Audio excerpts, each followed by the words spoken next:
Time and distance का 10th model discuss करते हैं। ये भी रिलेटिव स्पीड के कॉन्सेप्ट पर ही बेस्ड है। ये इक्वेशन को देखते हैं। When a train of length LT running at the speed of ST crossing a stationary object, speed is equal to 0 of negligible length L is equal to 0.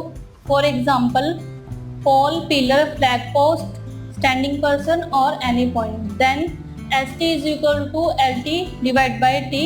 T is equal to time taken by the train to cross the given object. यानी कि जब ST की speed से चलने वाली जो train है जिसकी लेंथ LT है वो किसी स्टेशनरी ऑब्जेक्ट को क्रॉस करती है जिसकी लेंथ नेग्लिजिबल हो। नेग्लिजिबल यानी कि जिसकी लेंथ 0 हो ट्रेन के मुकाबले। तो हम वहां पर जो इक्वेशन यूज करेंगे वो है ST is equal to LT divide by T।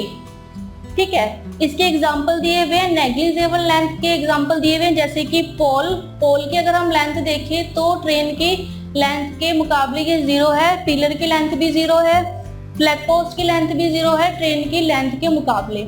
ऐसे ही किसी स्टैंडिंग पर्सन की और ऐसे ही किसी पॉइंट की।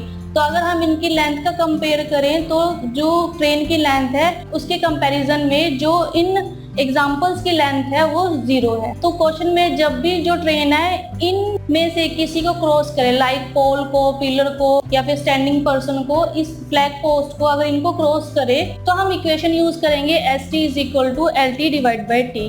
T है यहाँ पर जो टाइम ट्रेन ने लिया है उस ऑब्जेक्ट को क्रॉस करने के लिए। पिछले मॉडल में था स्टेशनरी ऑब्जेक्ट जिसकी स्पीड 0 हो। यहाँ है नेग्लिजिबल ऑब्जेक्ट वो जिनकी लेंथ 0 हो। तो अगर हम इस इक्वेशन को पिछली इक्वेशन से कंपेयर करें S1 plus minus S2 is equal to L1 plus L2 divide by T। ठीक है, अगर हम इसको कंपेयर करें तो इनमें से जो S2 है यानी कि जो सेकेंड ऑब्जेक्ट की स्पीड है वो ट्रेन की स्पीड के अकॉर्डिंग भी 0 है।